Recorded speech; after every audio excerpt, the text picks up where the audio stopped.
Nah, sekarang tumit antum buka. Bukan itunya dirapatkan, tumitnya dibuka. Bukan, dibuka. Afwan. Ya, ini dibuka. Nah, seperti itu. Jadi kalau lagi ngatur shaf, kakinya jangan seperti kipas begini ya. Tetapi ini tumitnya dibuka dan ukuran standar pundak ini ukuran standar ya.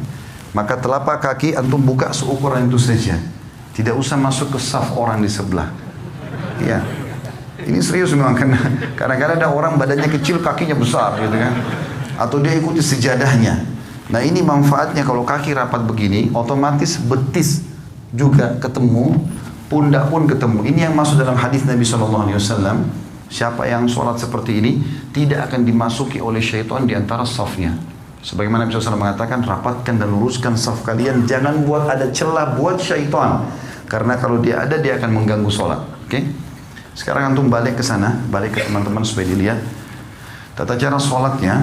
Coba takbir Allahu Akbar seperti yang kita sudah pelajari. Ya, ininya dihadapkan ke depan, ini rapat ya. Ini jarak kurang lebih 1 jengkal dari sini. Tidak usah dikakukan tangannya. Coba, ya ininya juga sejajar sama ini atau sejajar sama kuping. Ini nggak usah ikut pundaknya, tangannya aja.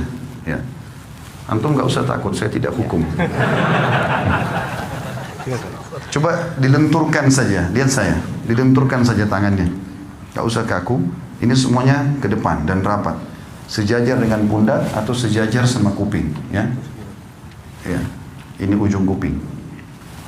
Dan ini standar tadi saya bilang. Ini standarnya. Takbir, kalau mau ruku juga Allahu Akbar, ya. Kalau mau sujud juga sama nanti. Sudah? Sekarang letakkan di dada pada saat takbir, ya, di ulu hati saja. Ya. Ini cara yang pertama adalah punggung kanan ketemu sama punggung kiri. Kemudian cara yang kedua, pergelangan kanan memegang pergelangan kiri, digenggam. Genggam begini. Ya, seperti ini betul. Ini digenggam. Ini cara yang kedua. Ini biasa saja, antum biasa saja. Ini pundak jangan ikut ya. Jadi tangan kita saja. Pundak tetap biasa. Allahu Akbar seperti ini. Atau Allahu Akbar ini lebih jauh sedikit. Ya. Ya, pundak tidak usah ikut. Ini saja. Baik, sekarang ruku coba. Afwan, tinggal butuh 1 orang. Jazakumullah khair. Yang duanya sudah, supaya agak lenggang. Antum balik ke sebelah sana sekarang. Coba ruku. Sekarang ruku. Allahu Akbar. Dari awal, dari antum seperti normal lagi sholat, tangannya di sana. Antum takbir. Allahu Akbar. Mata ke tempat sujud. Ya, ini digenggam lututnya. Ini masih melengkung. Ya. Baik. Ini caranya. Antum turun. Dadanya dinaikin. Kepalanya lurus ke depan, kepala lurus lagi, ya, ya seperti ini. Sekarang ini dipertahankan ya. Ya, coba lihat saya. Kalau saya sebentar Afwan, kalau miring dibilangin ya. Kalau saya di rumah saya praktikin pakai cermin, lalu saya praktikin ruku itu. Allahu Akbar, ini saya genggam, kemudian ini saya tahan begini. Rata nggak? Ya seperti ini. Ini terasa paha di belakang ketarik, ya. Kepala juga ke depan. Ini disunnahkan Nabi SAW. Kalau antum pakai cara seperti ini, mau sejam pun rukuknya nggak masalah. Jangan turun, jangan juga naik begini. Ya. Seperti ini dan perhatikan siku ini jauh dari tulang rusuk, ya. Dan ini ditekan, ini kita tekan ke dalam. Saya sekarang tekan ke dalam dan paha saya ketarik. Coba, fadhal. Ya, ruku Allahu Akbar. Ya, ini sudah mulai. Tinggal kepafan kepala antum, tidak usah lihat ke beliau. Dagunya turun lagi, ya, gitu. Oke, ini masih naik lagi, jangan naik. Nah, gitu. Nggak usah lihat orang, lihat tempat sujud. Oke, baik. Kurang lebih seperti itu ya. Nah, cara praktikin ini penting karena Nabi SAW ruku seperti ini. Dan beliau dikatakan kalau taruh bejana tidak tumpah, ya. Sama dengan kalau bangun juga begitu dari ruku. Kembali ke awal. Begitu bangun dari ruku, Allahu Akbar, kita bangun, Sami Allahu liman hamidah. Mata jangan kemana-mana, tetap bersujud. Ini tadi bisa 2 cara, bisa seperti ini, atau diletakkan di sini ya. Ada yang belum kita pelajari tentang masalah sujud, tapi saya akan praktekin sekarang. Sudah, jazakallah khair. Kalau mau ikut sama anak sebentar bisa. Sujud ini ada dua cara. Bisa turun lutut dulu, baru telapak tangan, atau telapak tangan dulu baru lutut. Dua-duanya bisa. Karena itu khilaf di antara ulama. Ibnu Qayyim rahimahullah memasukkan antara salah satunya boleh. Tergantung keadaan ya. Cuma yang perlu diperhatikan, kata Nabi SAW, aku diperintahkan sujud dengan 7 anggota tubuh. 7 anggota tubuh. Satu itu dahi sama hidung. Maaf, biar hidung antum rasa pesek, tetap harus kena tempat sujud. Tidak boleh kepalanya begitu, ya, sehingga hidungnya nggak kena. Ini satu paket. Kalau nggak sah ini. Ini satu paket. Satu, kemudian 2, 3. Jadi ini sudah 2 telapak tangan sama dahi ini, berarti 3. Lutut 2, berarti 5. 2 telapak kaki, 7. 7 anggota tubuh ini. Nah, caranya adalah Nabi SAW, kata Ibnu Mas'ud, kami dilarang oleh Nabi SAW untuk sujud seperti anjing sedang duduk. Perhatikan kalau anjing duduk, sikunya kesentuh tanah kan? Antum tidak boleh sentuh tanah. Tulang ini, siku nggak boleh kena ke tulang rusuk. Ya. Dan usahakan ada jarak antara perut kita, paha sama siku ini. Kira-kira jarak di mana antum bisa merasa nyaman bernafas. Karena pada saat sujud, kita butuh sirkulasi udara supaya bisa lama. Saya coba praktikin, anggap saja ini cuma contoh kalau kiblat ke sana. Sami Allahu liman hamidah, maka pada saat turun bisa 2 cara. Cara yang pertama adalah kita turun biasa saja, meletakkan lutut di sini, kemudian mengambil jarak kurang lebih 1 siku ini ya. Di sini 1 siku ini jaraknya, baru meletakkan tangan di sini. Tangan itu seperti ini ya kondisinya, seperti tadi orang takbir. Allahu Akbar, lalu letakkan kepala. Yang perlu diperhatikan adalah telapak kaki juga harus rapat. Saya menghadap kiblat sekarang. Afwan. Pada saat turun ini, kemudian letakkan jarak seperti ini, baru Allahu Akbar. Jangan begini ya, terlalu dekat sehingga tidak bisa bernafas, atau ada juga orang terlalu jauh. Tapi anjuran ulama adalah 1 siku dari lutut kita, kurang lebih jaraknya begini, ini kita letakkan telapak tangan di sini. Dan rapat semuanya seperti ini ya. Atau cara yang kedua itu adalah telapak tangan dulu yang turun. Telapak tangan dulu yang turun, maka tata caranya tidak boleh seperti unta duduk. Tidak boleh seperti unta duduk. Saya akan kasih contoh, walaupun saya bukan unta. Maka cara untuk, kalau tadi kan lutut dulu sederhana cuma turun begini ya.